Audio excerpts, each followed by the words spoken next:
Good afternoon. I am Chris Lee of Southeastern 16, joined by my friends Brian Edwards and Chase Robinson, also part of Southeastern 16. We're going to talk today about some upcoming matchups this weekend. We're going to hone in on Southern Cal and LSU. Brian, you'll be at that one, will you not? I will be. I know I don't have tickets yet, but that is the plan. I'm with a little 4-pack group now, so we're gonna have to get 4 together. But as long as I just don't get killed at the books on Saturday, we'll be going. As long as we get one for 150 or less, we're gonna go. So the scalping market for that's still pretty high? For the ticket market? I've got a work friend out there who's kind of evaluating that for me. Okay. I think we're going to be able to get in for 150 or less. I think we'd be able to get in for 100, but we want 4 together. So yeah, well, exciting times. Be safe on your trip out there. Chase Robinson, thanks for joining us. Yeah, glad to be on today. We will talk again about LSU-Southern Cal. We'll talk about Florida and Miami. We've talked about that one a couple times, but I want to particularly ask Brian, because he's dialed into that situation in Gainesville, that program. But first, Chase, tell the folks who sponsors our content, please. Yeah, BetOnline, the world's most trusted betting platform and your number one source for everything football. Yeah, BetOnline has every stat, every matchup, and even live odds and spreads to bet on during the games. Think you know your stuff? You can get in on the $200,000 mega contest and pick 5 games against the spread every week for your chance at weekly prizes and a share of $200,000. When the game's over, you can go to the online casino, get in on a game of blackjack or poker, or one of the over 150 slots games. Head over to the website today to get in on the action. Bet online, the game starts here. All right, Brian, let's start with you on LSU-Southern Cal. I think the line, last I checked, around 6, over under 64.5-ish. Is that what you're seeing right now? No, so it was 6 to 6.5, all summer, but we had some movement about a week ago. A couple spots actually got down to 4. Actually, looks like DraftKings is at 4 right now. Our friends at BetOnline have LSU at 4.5 with a total of 64.5. But it looks like Circa has moved back up to 5. But it was like it went from 6.5 to 4.5 or 4. I want to say about 8 or 9 days ago, and now it seems to be, or at least Circa has gone back to 5. So we'll see what happens. It's not till Sunday night, so we still could see a lot of movement in the total. I got over 63 last week, and now it's 64.5 at a lot of books. Okay. Give me your thoughts off the top on that game. Yeah, well, last year LSU was the best over team in the country, going 12-1 to the over. USC was also a team that had all sorts of high-scoring games. Both of their defenses were awful, especially compared to especially LSU. I mean, other than that one defense that I think was the COVID year when they were rebuilding, they had like 15 or 16 guys got drafted, something like that, off the 19 title team. They had a bad defense that year, but we're used to LSU having elite defenses going back 20 years or so, or at least since Saban was there 5 years before he handed it over to Les. And that defense last year could not stop anybody. And it was the same with USC. So we've got 2 new defensive coordinators, Blake Baker from Mizzou at LSU now, and D'Anton Lynn coming over from UCLA, Anthony Lynn, the former Chargers coach's son. So I think those are 2 good hires. So we'll see if those defenses are improved. But I have to take the over in this game. I mean, I think Nussmeier, look, obviously LSU is going to be a little bit of a step down offensively, but that was one of the best offenses we've seen in a long time. Last year, 3 first-round picks from the skill positions. But I think Nussmeier is going to be good. I'd love to hear you guys' thoughts. I mean, it's rare in college today that a kid is so patient. And I mean, this guy's been in the program a long time, played really well in the second half against Georgia in the SEC championship game a couple of years ago. I thought he played great in the second half. Kind of had a rough start against Wisconsin in the bowl game last year, but I thought he played really well in the fourth quarter, game-winning drive.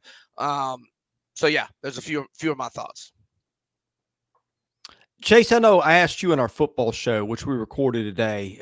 We just have an open-ended question, a couple we ask each other. And I said, hey, You take the over or the under 64.5 this week. And I think you answered without blinking. I'll take the over. I know that both teams have made defensive coordinator hires. I know we're big fans of the Blake Baker hire at LSU, but it feels like there's still just a lot more trust in the offenses and the defenses. Yeah, there is. And obviously it's two offenses that are going to score points. Personally, I think LSU is going to score more, but yeah, I don't quite trust either defense yet. And, will I be saying that the whole season? Probably not, especially when it comes to LSU. I think they'll make vast improvements, but still, yeah, I haven't quite, there was so many issues last year with LSU's defense. I'm just not sure. I think they're just going to be magically 100 times better than they were last year. Yeah, and even some questions with the offense for LSU. I mean, I think we all have a lot of faith in what they're going to do with Joe Sloan and the talent. I'm a big Garrett Nussmeier guy, even though he's had to wait his turn, as Brian pointed out. But they did lose, I think Chris Hilton is maybe questionable for this one, Brian. And you lose 2 first-round receivers. Of course, they're set at the tackle spots with 2 All-Americans. But it is going to be different. You lose Jayden Daniels, who brought so much to the table last year, and the reload is going to be interesting. I still think they got the talent, but it is not an offense without questions based on what we just covered here. I'm sorry. I think I've been having some internet issues. Was that question addressed to me, Chris? Yeah. I'm just saying, Okay. I know that Jayden Daniels, they lost him. They lost 2 first-round receivers. We think they got some talent, but it is not a given that they replace those guys, at approximately the level where they left off from a year ago. Yeah, I mean, it's going to be a downgrade, but being a downgrade from 45.5 points per game, it's kind of to be expected. But I mean, I think they've got plenty of talent. I love Mason Taylor, the tight end. And I think Chris Hilton's going to play this week. We'll see. He's got a bone bruise. I saw a report on Twitter about 20 minutes ago that he's going to dress in pads and try to go full speed today. And again, he's got till Sunday. But yeah, I still think they're offensively, I still think they're going to be really good. I mean, they've got one of the best offensive lines in the country. Likely 2 first-round picks at the tackle positions, and but it's going to be a downgrade. But I still think this team's going to score points. I still think they'll probably average 35 points a game. But that would be a 10-point drop. But I still think it's going to be an offense that functions at a pretty high level. Yeah, I think both teams' stops are going to be at a premium. And I'm very interested to see LSU's side, Chase. I think the feeling is that Harold Perkins is going to be in a role that fits him better this year. They can't be a lot worse at defensive back than they were a year ago. Now, I don't think it's the LSU talent we've seen year in and year out, but I think this defense is going to get better under Blake Baker. Now, the problem is they're facing an elite offense. Lincoln Riley just churns them out year after year. I'm very fascinated to see that end of the matchup. Yeah, and you mentioned Harold Perkins, who I feel like is kind of the anchor of this defense. But, you look at a guy like Greg Penn, a guy like Major Burns. Those are names that I feel like are very important pieces to LSU's defense this year. And then maybe a guy like Zy Alexander there at corner. And then, you look at the defensive line, and you got a couple of transfers, a JUCO guy, and then a kid from Wisconsin coming in. And so, I think there may be some work to do along the defensive front, but those Penn, Perkins, and Burns, I feel like are going to be keys this year for LSU defensively. Brian, I want to ask you to talk about the Southern Cal offense for a little bit. They replaced the quarterback, obviously. Caleb Williams gone, but they turned it over to the new guy in a bowl game a year ago. I think a lot of confidence I've heard from Southern Cal fans. They feel like their wide receiver room is pretty set. Lincoln Riley's obviously, probably a top 10 offensive mind in college football. What kind of offense do you think Southern Cal's throwing out at LSU in week 1? I mean, I think they're going to be really good. I mean, so his first 2 years, they averaged 41.4 and 41.8 points per game. Now, obviously, that's with Caleb Williams, but Miller Moss looked outstanding and met that average by scoring 42 against Louisville in the bowl game. He threw for 372 yards and 6 touchdowns. He looked fantastic. And So, and look, the Phil Steele's national unit rankings have their wide receivers ranked 5th in the country. Obviously, Branch is the big-time weapon, both on special teams and just a total speedster, and Deuce Robinson as well. And then they've got Woody Marks of Mississippi State roots at the running back position. So, I think it's going to be a vintage Lincoln Riley offense, maybe not quite on the level that Caleb Williams had them the last couple of years, but I think they're going to score a ton of points. And I've kind of lessened my likeness for Lincoln Riley here a little bit since he left OU. But I mean, I loved him at East Carolina back when he had Shane Carden, and they were setting all the records at breaking all of David Garrard's records at East Carolina, and he was one of the youngest OCs in the country. I've loved his offenses since then, and still love his offenses. Brian, I want to ask you, this game's in Vegas, going to be tremendously hot, I'm sure, which, I think both schools are used to that. LSU has to travel indoor stadium. Oh, that's right. They are playing indoors. That's not one of those open. Yeah. Okay. Scratch that. Well, here's the focus I want to give the travel. LSU's going to have to go a lot further than Southern Cal is for this one. How do you factor that into a game like this?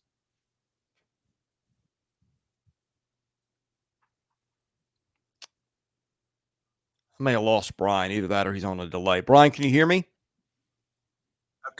I can hear you now. And you were talking about their travel. Yeah. How much impact does that have? Both teams travel, but LSU's distance in the air is going to be a lot more. Yeah, so I was doing some radio with Jimmy Ott in Baton Rouge last week, and he told me they're bringing 30,000 fans. So, goodness. Yes, there will be a travel factor, and I know they're practicing in Baton Rouge today. I don't know when they're going to leave. I don't know if it's going to be tomorrow or Friday, but they're going to have plenty of fans. And I know just going to Vegas a lot, it's only like a maybe 5.5 hour drive from LA. So they're going to have a ton of fans as well. But, going out, as long as they leave Friday, I mean, I would rather leave Thursday. I mean, it's the season opener. I would leave Thursday if I was Brian Kelly, but maybe he had one of the guys to be in Vegas that many nights. But, a long flight, you need a little time to, shake off the jet lag or whatever. But I don't think it's going to be that big of a factor in the game, especially with 30,000 LSU fans coming out there. And it's not like it's a long trip in the middle of the season. This is the season opener. It's not like, they had to travel somewhere else the weekend before. So I don't think it's going to be that big of a deal. LSU meets Vegas. That'll be something to watch, Chase. It will. Yeah. You can imagine those folks will be having some fun regardless of outcome of the game. All right, picks, guys. 30,000 Cajuns in Sin City. What could go wrong? Oh, right. Police on high alert for that one, I guess. But, yeah, seriously, guys, though, picks on this one. I took Southern. I mean, I'm sorry. I took LSU in this one back when we did our picks a couple weeks ago. LSU's record openers isn't good. Brian Kelly is such an awfully good coach, though. I know Lincoln Riley is too. That's kind of where I put my trust. They'll be there. They'll be boisterous with their fans, as we know. I'm going to stick with LSU. Couldn't tell you on the spread. It's a reason Brian gambles and I don't. But yeah, I still feel like, despite some of the opening day evidence against it, I'm gonna trust LSU to win this one. What about you, Chase? Yeah, I'm going to go LSU. I mean, I think a lot of points will be scored. But, yeah, I think LSU does it. I think this is going to be a pretty good LSU team, and I think they're going to show that to us in their opener. Yeah, I'll go LSU outright. Unfortunately, I've bet on LSU 3 season openers in a row, and all 3 were total duds. I had them last 2 games against FSU, and I had them at UCLA a couple years ago, and they've lost 4 straight season openers. So I'm staying away from the side. I like it over from a betting perspective, but just for conversation purposes, I will pick LSU to win outright. All right, I'm going to give each of you guys a shot at this. If it goes wrong for LSU and Southern Cal wins the game, what does the script look like? Brian, I'll start with you. It'll be maybe we should start scheduling some G5 opponents in the season opener for Brian Kelly. Yeah. That would certainly be a thought process. But I just have so many questions about LSU's defense. And again, like I've been saying, I think the offense is still going to be good, but it's not going to be at the level they were last year. And they still did not make it to Atlanta. So, I mean, you dropped this one. That's not good. Not good at all. I mean, I think they'll still win the rest of their non-conference games, and the games of the year they're -10 at South.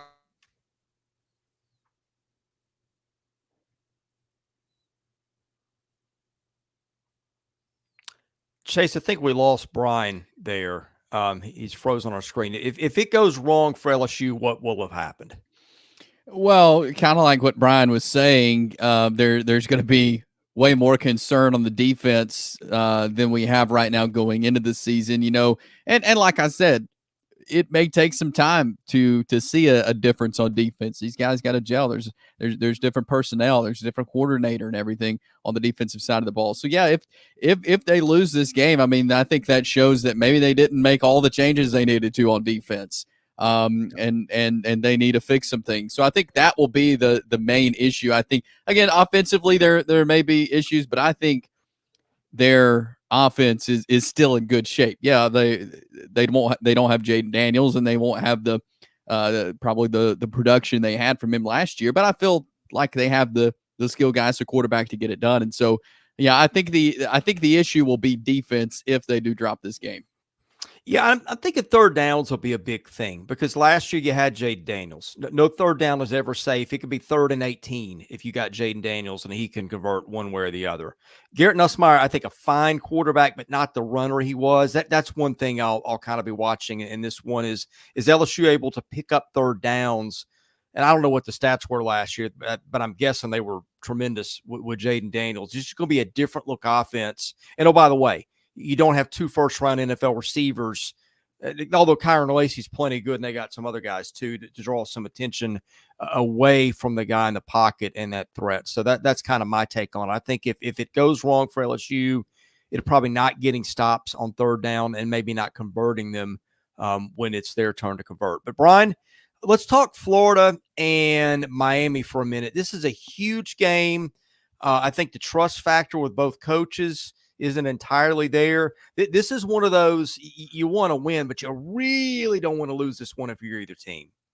Yeah, and especially Florida, especially with Napier and his situation only being 11-14 overall, 7-14 against Power 5 foes. In modern Florida football history, the worst starts after 25 games are Ron Zook and Will Muschamp at 17-8. Well, Napier is 6 games behind that at a time when the university has its first, football only facility that costs, $85, $90 million.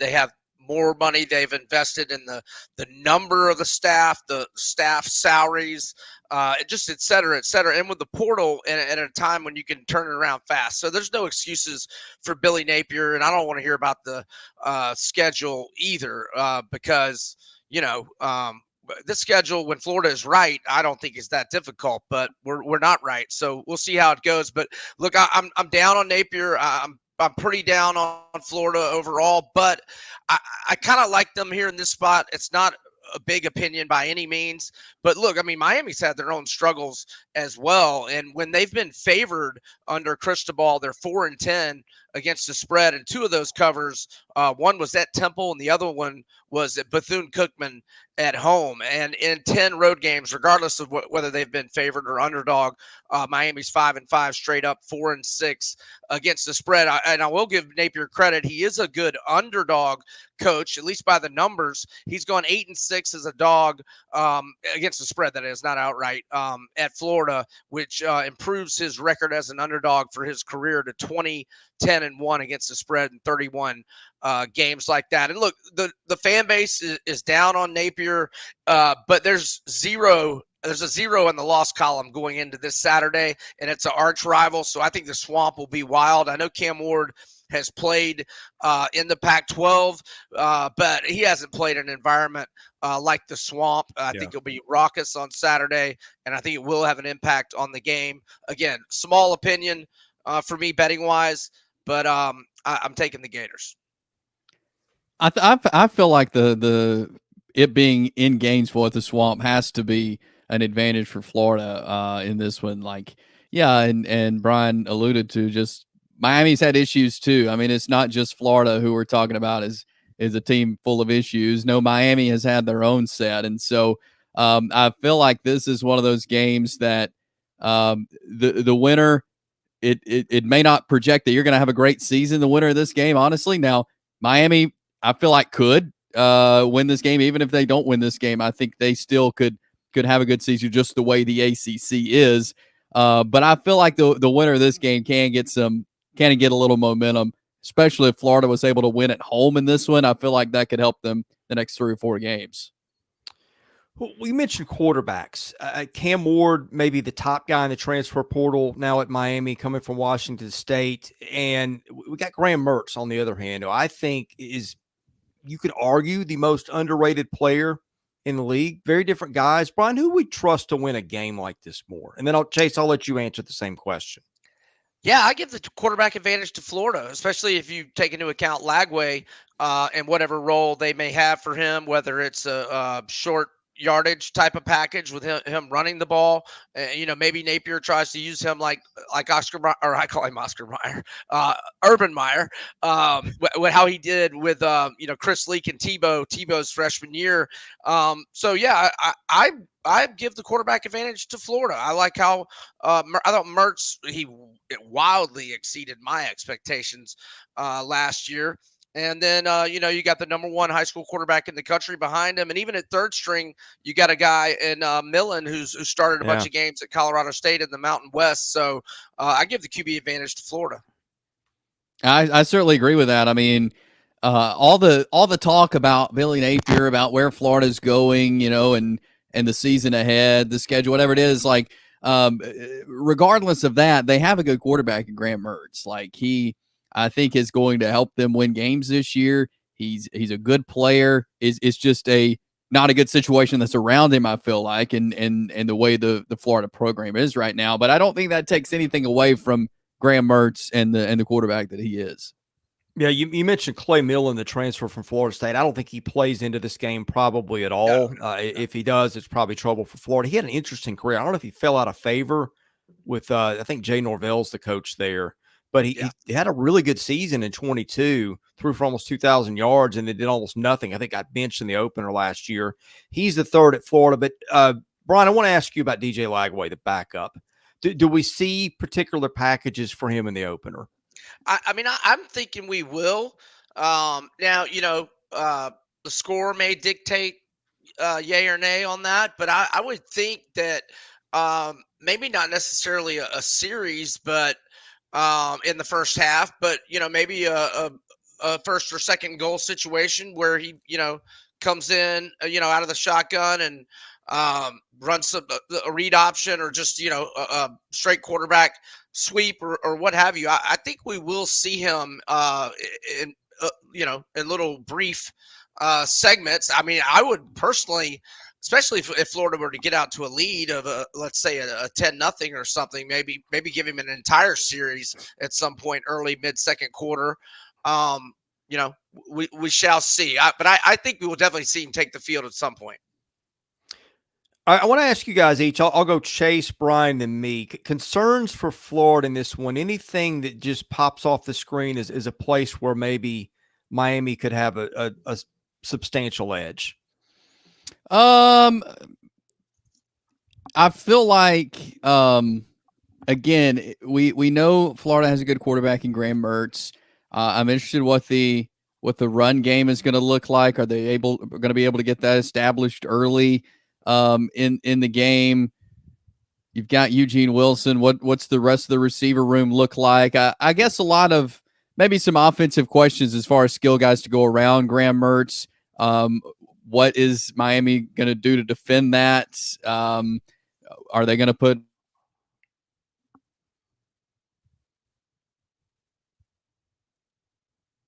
Chase may have frozen. It's been a day with our internet, guys. Yeah, I think it's been mine, but he may have frozen this time. Yeah, I think we've had some internet issues across the South for a couple of days here. But Brian, I'll get you. I've got one keyed up in my mind, but I want to hear yours first. Well, all my concerns on the Florida end are defensively. I mean, my whole life, I've been going to the swamp since '81. We've always had good defenses until the last 4 years. In the last 4 years, our defenses have been absolutely awful. I mean, in 2020, if we just have an average defense, I think we win the national title. Last year, during the 5-game losing streak for Florida late in the year, they blew 3 fourth-quarter leads during that 5-game losing streak. Had a fourth-quarter lead against Arkansas, had a fourth-quarter lead at Missouri, had a fourth-quarter lead at home against FSU.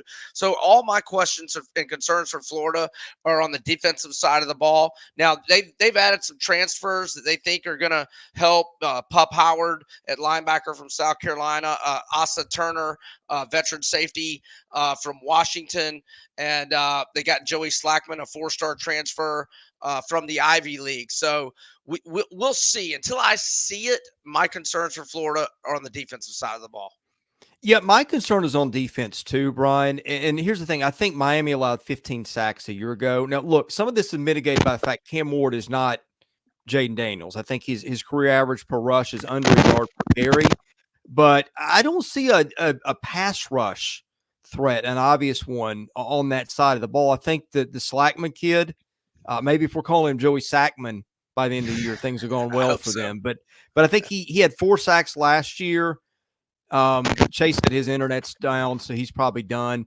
That's where I have a concern for Florida, is that's a team that protected the passer pretty well a year ago against a defensive front where your obvious pass rusher, your leading sack guy from last year was a guy that was getting 4 at Penn. Yeah, and we just haven't been creating turnovers the last 4 years. I think Florida only had 3 interceptions last year, if I'm not mistaken. So and we haven't had much pass rush, and when we had it last year, it's from Princely Human-Million, who is now in Oxford. So, I have serious concerns about the defense, and until the coaching staff has addressed that, with the media, it feels like they have addressed it personnel wise, but until I see it,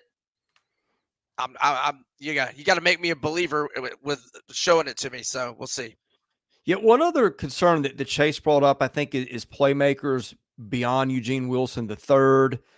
They got Elijah Badger from Arizona State, who was really good a year ago. Maybe that tradition can continue with bringing in receivers from Arizona State and getting them better. They just lost first rounder Ricky Pearsall, where that was the case. I kind of like Arliss Boardingham. I feel like when I've seen him play in bits and pieces, he's a guy that could really be an impact tight end, and Florida's had a few of those. But I think Montrell Johnson, kind of a question. That's a guy that would automatically, maybe be the centerpiece of this game, but I don't know that we know whether he's going to play as we're doing this on a Wednesday. Yeah, so he had his knee scoped. I think I wrote the article. I think it was going to be like 1 month and 1 day after he had it scoped to this, kickoff on Saturday. But I've heard good things. I mean, even as far back as like 2 weeks ago, there was a beat reporter for Florida, Kevin Brockway, who wrote he just saw him on a treadmill running pretty hard. So I don't think we're going to know until, at least the depth chart has not come out yet, and we may not know all the way up until kickoff on Saturday. But I feel fairly confident that he's going to give it a go. Now, does that mean he's going to have 20, 25 carries? I'm not saying that at all, but I think he's going to give it a go, and I think he's going to be pretty close to 100%, but that's mostly speculation on my part. And, with losing Trevor Etienne, it's a lot of inexperience back there for Florida. Now, they're some talented guys with speed that they feel good about, but where are they where are they on pass protection? If Miami's bringing blitzes and stuff like that, that could be an issue. So Yeah, we'll see. We shall see. Florida definitely hopes that Montrell is going to be good to go. But as for like other weapons, and I like what you said about Boardingham. Boardingham pretty much won the South Carolina game in the fourth quarter for them last year. And I think Badger from Arizona State, I think he's going to be good. And Mertz has good chemistry with Chimeri Dyke, who had a down season for Wisconsin last year, but had his best season with Mertz in 2022. So I think the offense will be good, although I worry about if Montrell can't go, the young backs and pass protection. Yeah, those guys, Johnson and Etienne, had the luxury of being able to go out because you had another dude behind you. I do worry about that as well. But I think that how fired up is this Florida fan base going to be? I think the fact that it's Miami maybe helps you a little bit here. I don't think excitement around Florida is super sky high. I think Billy Napier enters the season with a lot of doubters, but I do think that, like, I'm not saying, look, you wouldn't rather be playing, I don't know, pick a team, ULM rather than Sure. Miami if you're just looking for a win. But I do think there's a little bit of a factor there where whatever pessimism is around Billy Napier and what he can do, maybe you forget all that night because you're playing the Canes in the swamp at night. 100%, because regardless of where the fan base is with Napier, the hatred toward the Miami Hurricanes will never diminish. So yes, I think you make a good point there, and that is partly why I like Florida in this game, because the crowd will be into it, and when the swamp crowd is into it, it's one of the toughest places to play in America from a noise standpoint. I mean, Florida got Alabama. I mean, that feels like the last huge game we've had in 21. Early in the season, we got Alabama to false starts 4 or 5 times that game, and Bryce Young was really struggling with the noise, and I think Cam Ward's going to have similar issues on Saturday. Yeah. So we're taking the Gators. Yes, but not super duper confident, but yes, I am taking the Gators. Now, if they don't get this one, this feels like a spot where this is a much more must win for Florida. I'm going to disagree with you on the schedule. I think this is the tough. Now, look, if you're Florida, Tim Tebow, Percy Harvin, yeah, maybe you go through the schedule with a loss or two, but put that aside. I mean, I average this. Their schedule is the equivalent of playing Clemson on a neutral field every week. It's unbelievable. Like, their schedule on average is 5 points harder than the next toughest schedule in the league.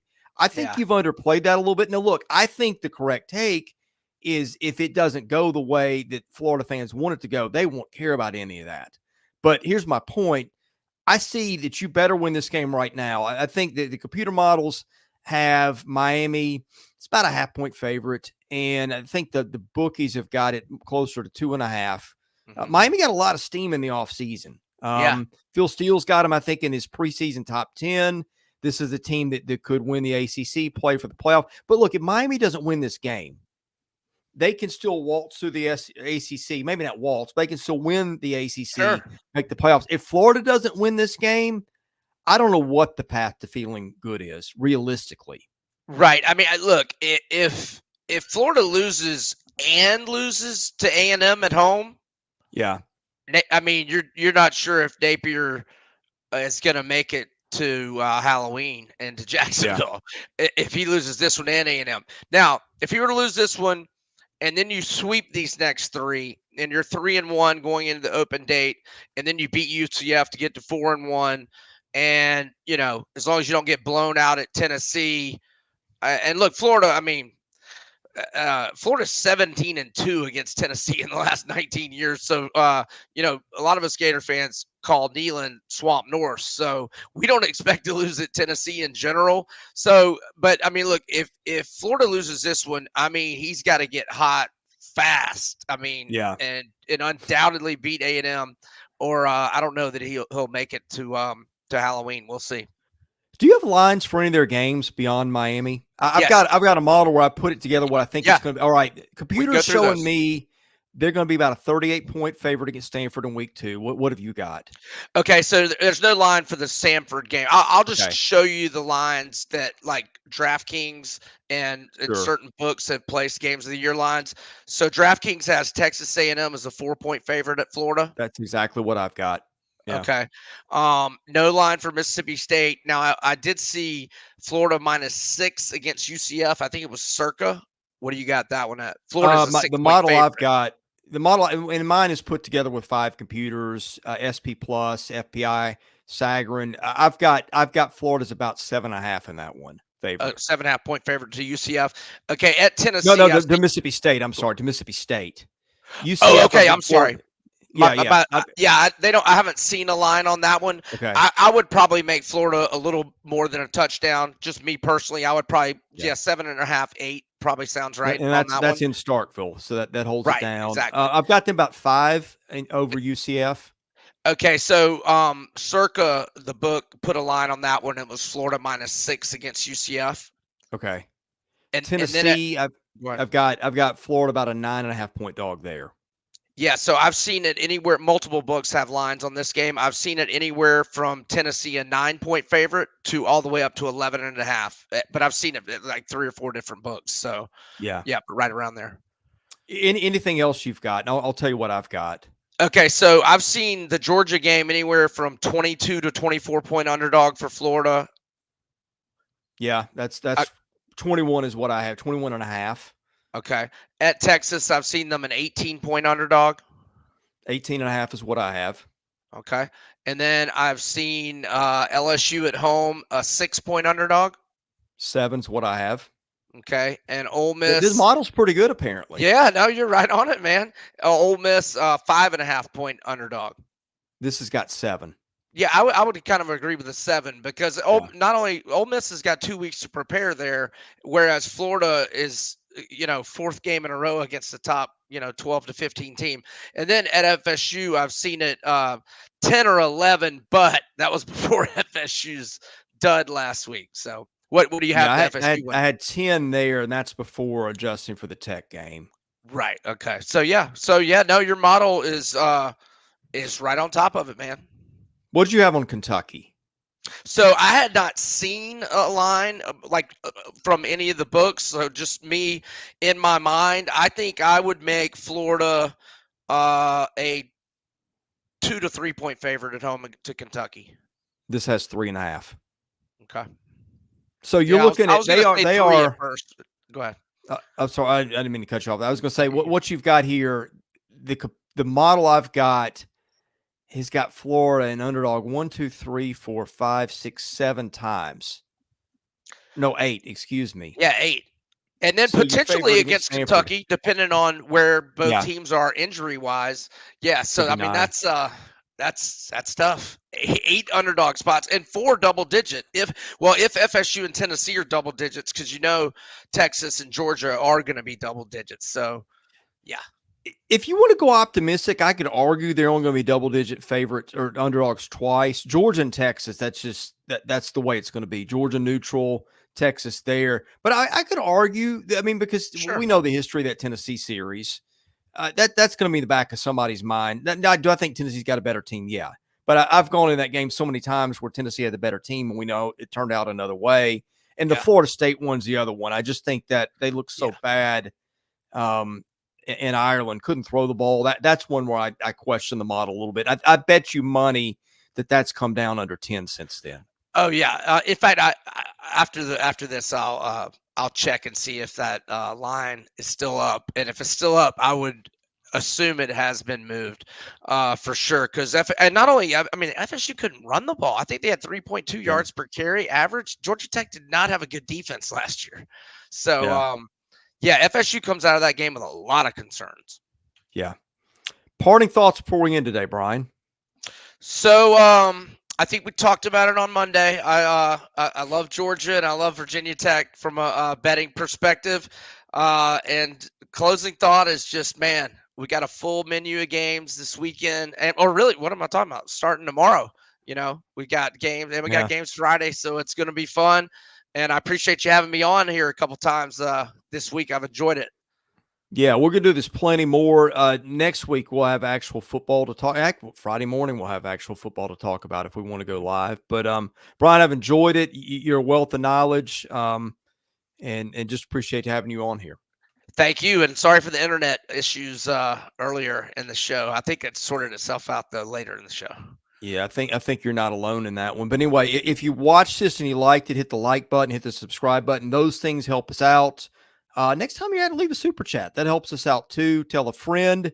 And if you're interested in advertising, caroline.smith@southeastern14.com. Yes, I know we're 16 now, but that'll get there. We've got an audience in the millions annually, so we can reach that SEC fan base if you're looking for that.